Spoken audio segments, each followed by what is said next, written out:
for. So I enjoy the challenge of aerial silks.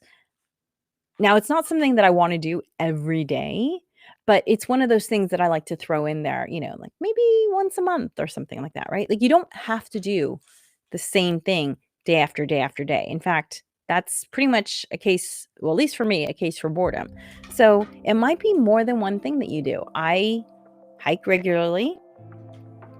I play tennis. I like to do the occasional aerial silks class. And I also, this is my most regular thing that I do that happens no matter what. I walk my dog with a weighted vest. On today's Harness the Power of Planning, I give you 5 tips to make movement a joyful habit in your life. And tip number 1 is doing things you actually enjoy. Oh my gosh.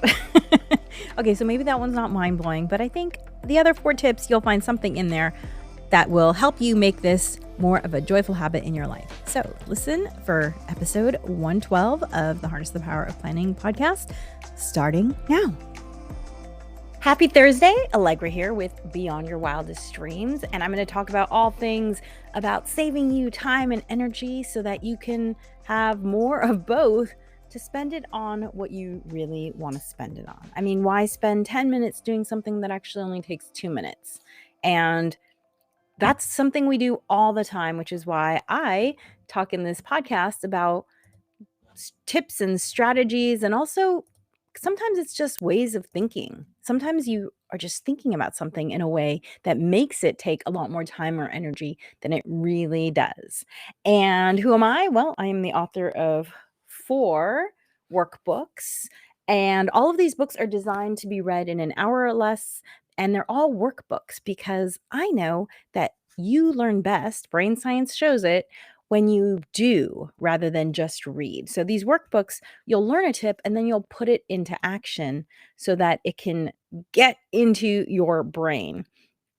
And if you don't know where to start, I would say my quick win, no matter where you are in life, is 3, 2, 1 done, which is all about the 3 mistakes that people commonly make that keep your to-do list never ending and it feels like you never make progress. Well, this book will help you address that because it'll give you the 3 solutions, and all of my books have bonus tips. So there's 3 solutions and there's bonus tips. And then if you just feel like you don't even have a spare moment for yourself, then I would say start with Rock Your Morning, which is all about creating a morning ritual to ensure that you are taken care of so you can show up as your best self in all areas of your life. So today I'm going to talk about finding time to exercise. Now, maybe you're in the part of your life where you have all the time in the world to exercise. I remember what that felt like. It was nice. I remember when a 90-minute yoga class, sure, I had the time. And now 90 minutes to do yoga, to do only one thing, just is not where my life is right now. Now, I have a teen and I can actually kind of, see the light at the end of the tunnel where, hey, if I wanted to do a 90-minute yoga class again, I could, but that again is not the season that I'm in right now. And by the way, if you are in that season, if you're in that 90-minute yoga season, well, great, but hey, maybe you wanna stick around and listen to this tip because maybe that season will be changing. No matter what your plans are in life, the reality is that at some point, most of us end up becoming a caregiver. It might not be to a child either. It might be to a partner or to a sibling or to a parent. At some point in your life, the numbers show that you're probably going to be a caregiver. And if you're a woman, those percentages are even higher. And I would say to you that learn the skills that you can learn now about finding time, finding those little nuggets of time that are not being used most productively. Find them now because when you enter that season of caregiving, whether you're caring for a sibling or a parent or a partner, when you enter that season, you have no idea how to find time for yourself because you're so busy surviving. And I know this from experience. Thank God I had figured out these tips before I became a mom because they have made being a caregiver, being a mom, so much easier. So I'm going to talk about how to find time for exercise even when you are working and you're caregiving and doing all the things. But before I start talking about that, as always, I'm going to pull a quote from my little deck of cards that I love to have surprise me. And oh, I see some of you found the chat. Hello, Alex. Hello, the real 200. Are you real? Are you really real? I do see the chat quotes, so feel free to comment. And if you're watching the recording, this does go up as the Harness the Power of Planning podcast. This will be episode 112. You can always re-listen to it and chat there as well because I will see it. Okay, today's quote. Let the winds of enthusiasm sweep through you. Live today with gusto. Dale Carnegie. Let the winds of enthusiasm sweep through you. Live today with gusto. Dale Carnegie. I love this quote. I am someone who does not do well with being unhappy. I definitely spent my 20s trying out a lot of different industries and occupations. And I tried a lot of them because the minute I was unhappy, I was out of there. I am definitely someone who needs to live with the winds of enthusiasm propping me up, as Dale Carnegie says here. So when I discovered I actually used to own a store for many years, which I loved. However, one of the things I realized is that I'm more of an idea person than a thing person. I didn't like being responsible for all of the things that were in my store. I love words and I love writing books. And what I have found is that words are the way that I get into flow. So if you've ever experienced flow, maybe you've experienced it. If you are involved with the arts, you've definitely experienced it. It's when you lose sense of time. If you are an athlete, you've probably also experienced it. I am not a runner, but I imagine flow is what people who do long distance running must get into because how else would you maintain that distance for that long? So for me, I get into flow with words. It could be a PowerPoint presentation. It can be a writing prompt. I do a writing prompt every morning. It can be a list of gratitudes. Words are what get me into flow. Words are what put the wind in my enthusiasm. And once I realized that, there was no looking back. I have helped people with their public speaking. I actually really enjoy writing speeches for other people who have a message that I want to help amplify. I love interviewing people in podcasts and coming up with the questions that are going to light them up and get them to share the thing, that nugget that I want to learn or that maybe I think my listeners want to learn. I love writing my books. I love doing PowerPoint presentations. So seek out the wind that fans your enthusiasm because when you can get into flow, it just makes life more fun and enjoyable. And I also believe that when you get into flow, that's when you're tapping into your gifts. And I believe we're all here to share our gifts with the world. So find your enthusiasm, find your gift, and share it with the world.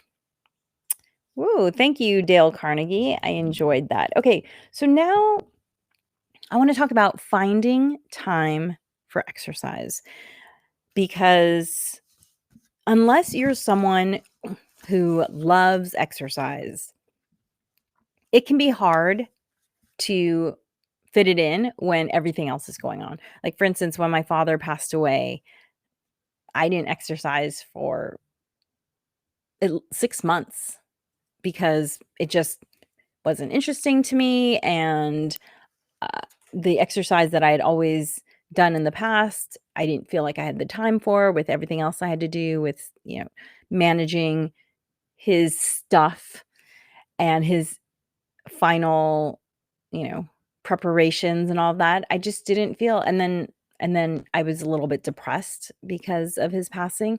And I have to say, what I learned from that experience was that I cannot go 6 months without exercising. It's just really bad for me. And so, in preparation of any future passings, my grandmother is 101, and I have thought about how I will act after her passing, how I will be different than after my father, because it was really hard coming back for my father's passing, like, putting the puzzle pieces back together. It was a lot harder. I made it a lot harder on myself than I needed to be by, just completely not doing anything movement related. You can go months without exercising in your 20s and probably not really feel a difference. I know for me, I noticed a difference in my mood and in my cycle. And both those things were impetus enough to make me want to exercise, because I would get grumpy and my cycle would be really painful. And that's no fun. But I found that if I exercised a certain amount, my cycle was light and easy and my mood was elevated.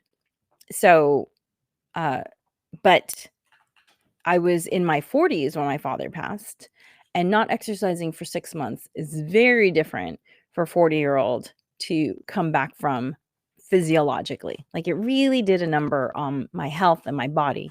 And so I have already told myself, you can't go to pieces like that next time, because it just doesn't serve me, and it also didn't serve my family. So, anyway, in terms of finding time for exercise, one thing that I have found is, going back to Dale Carnegie, let the winds of enthusiasm sweep through you. Do what you love. For me, I have found that while I don't enjoy quote unquote exercising, I love playing sports. And so my entree back into exercising after my father's passing was hiking with friends, which, if you follow me on social media, you see I still do regularly. I love going for long walks. I especially love going for long walks when there's elevation changes, because I love the exertion of the energy that is brought on by hiking a little bit of a hill. And then I enjoy getting to recover. I don't love hikes where it's a constant upward incline and then a constant decline. So I seek out hikes that have this up and down motion so I can get some workout and then get to recover. Or I also seek out seek out walks that have a incline enough that I'm actually getting my heart pumping, but it's not so challenging that I am uncomfortable. So, for instance, we had those fires here in Southern California in January, and for months and months, we were not able to do the mountain hike that I love to do, the one that has the up and down, the rolling hills. And so I found that there was a walk that was almost the same distance. It was actually a little bit further, and the incline was subtle. I don't think you notice the incline when you're driving, but if you're on a bike or if you're walking, you notice it, because you especially notice it on a bike because you have to pedal a little harder. I've done this walk a lot as a bike ride as well. But walking, you don't really notice that there's an incline until you're about 20 or 30 minutes in, where you realize, wow, I'm working harder than I thought I was going to be working. And what was amazing was, doing this walk, I look at my Fitbit and I saw that I was actually getting more of a heart workout than even doing my hilly hike, because this incline is just so constant. So it's wonderful. Constant enough that it works your heart, but not so constant that you are mentally or physically overwhelmed by doing it. Because I know that sometimes the hilly hikes, they look intimidating, but you get so much recovery time with the downhill that it's actually not working your heart that much. Whereas this this walk that I do, this subtle incline, you would look at it and you'd be like, "No problem. I can do that all day long," not realizing that just that little bit of incline is actually really working your heart. So, my first tip for finding time to exercise is, first of all, find something that you enjoy doing.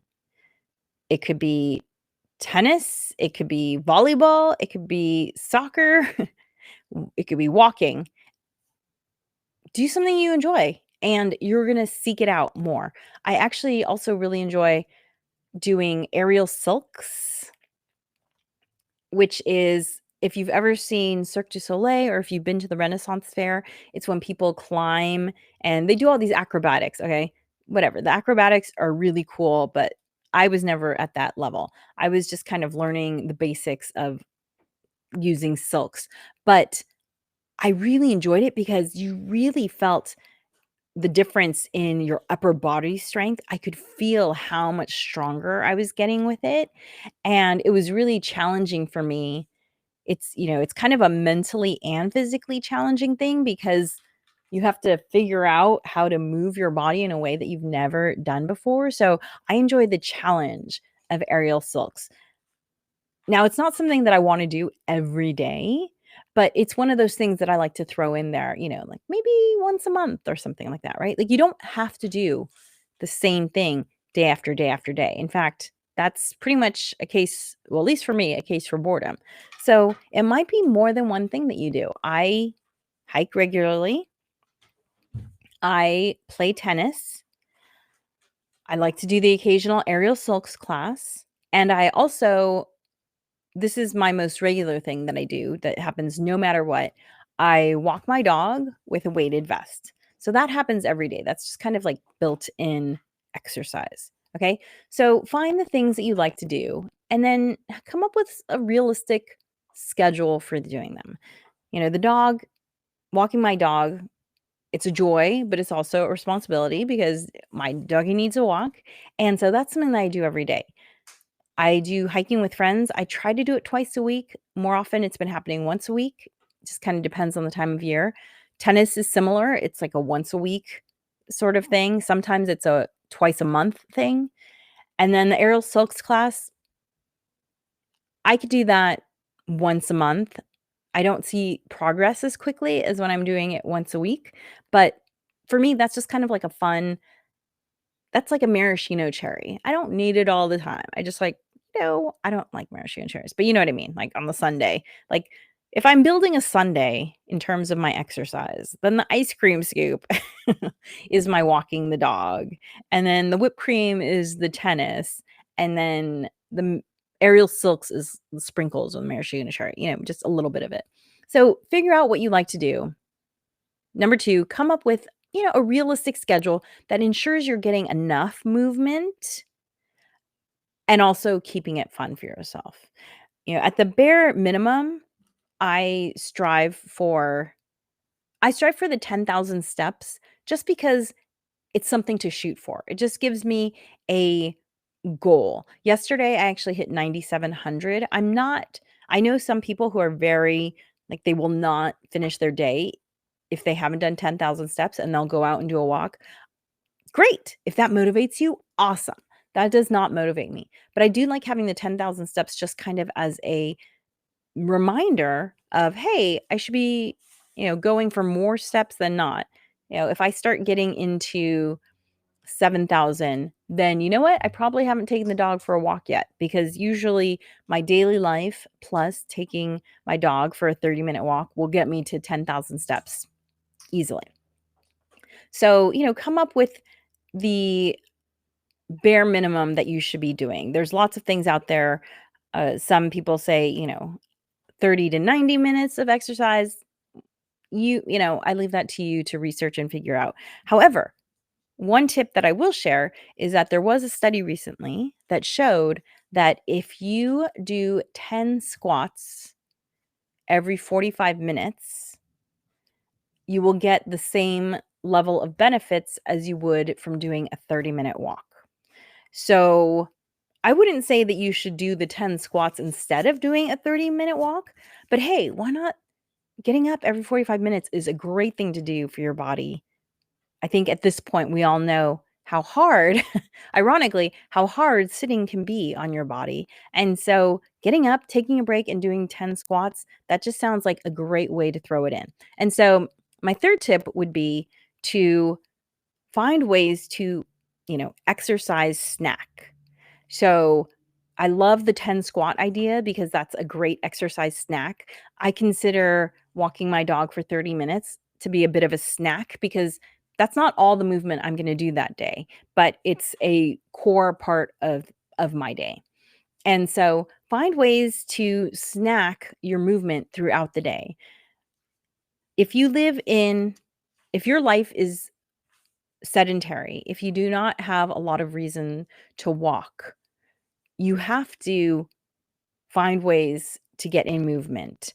When I was in New York recently, I was walking 15,000 steps every single day, not because I was trying to, but because I had to, because I was taking public transportation and I had to get to a lot of different places.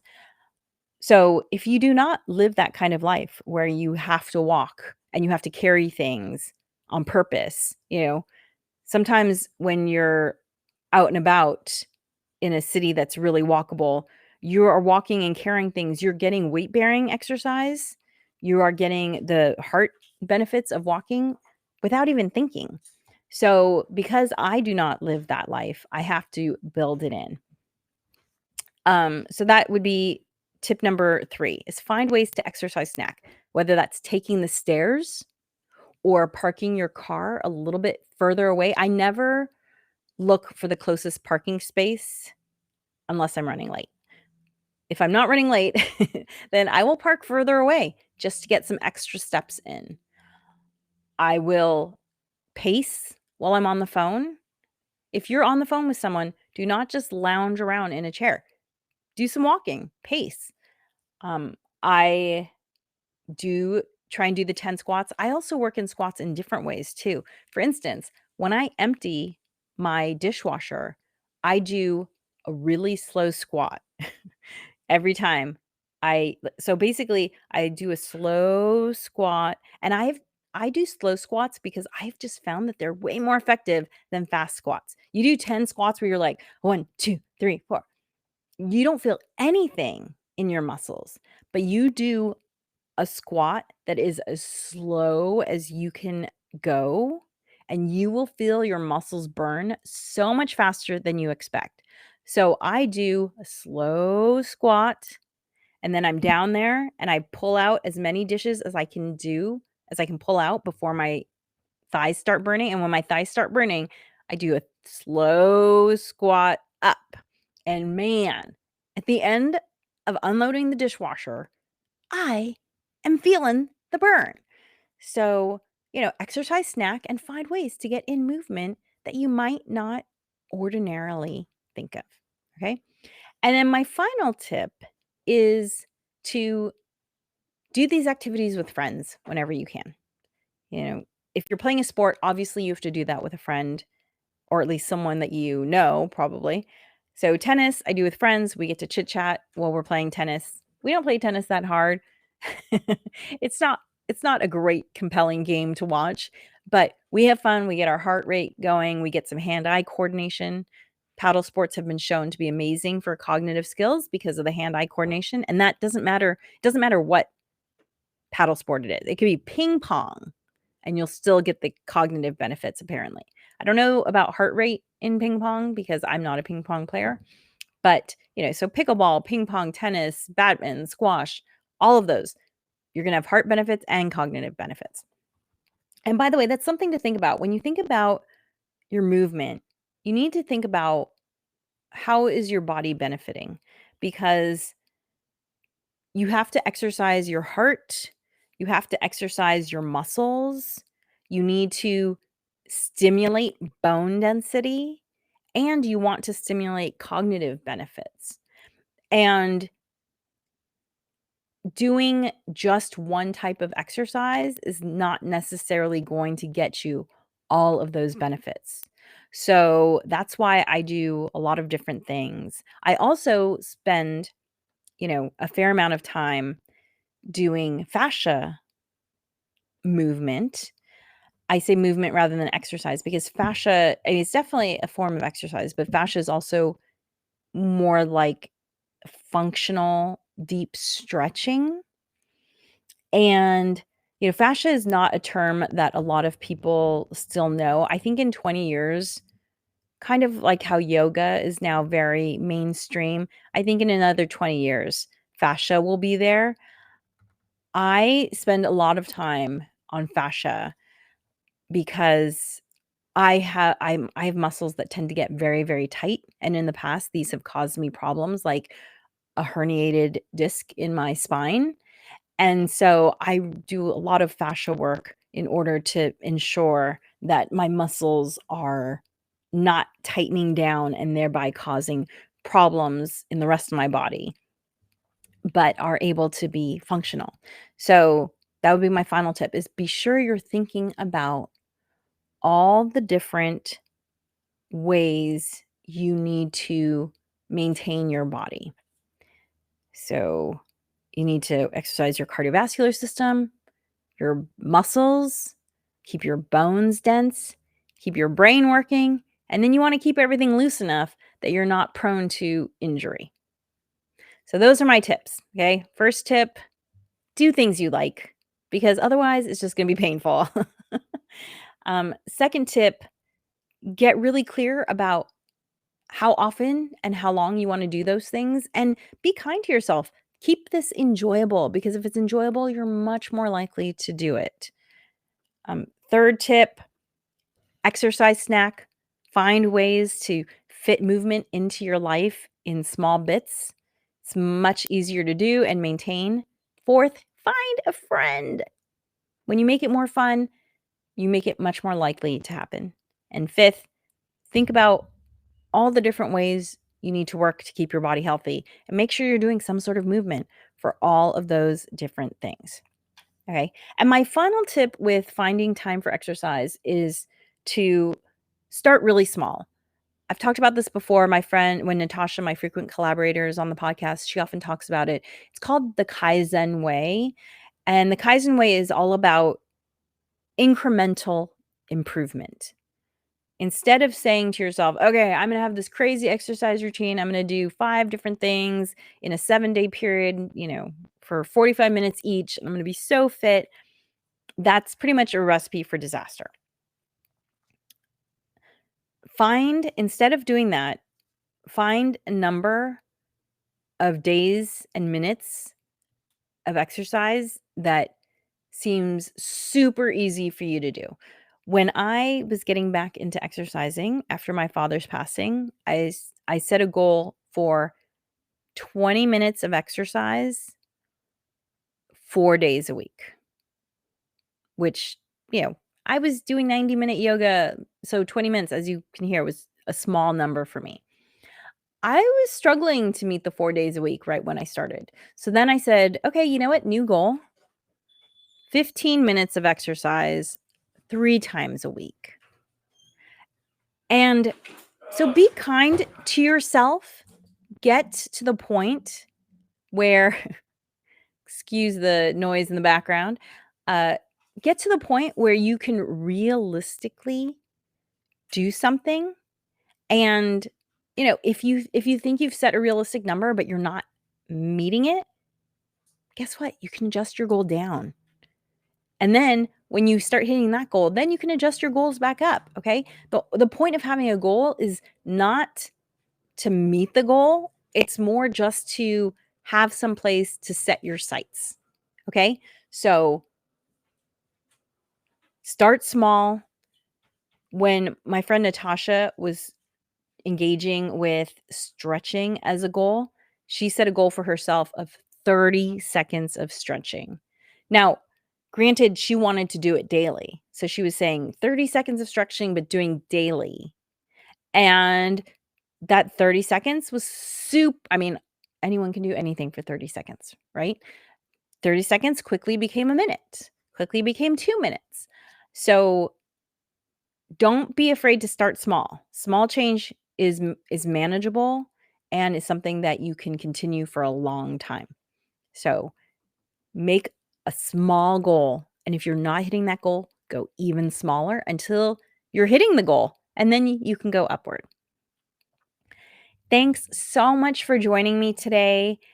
If you want to find out more about my books and my online courses, visit my website, bywdreams.com.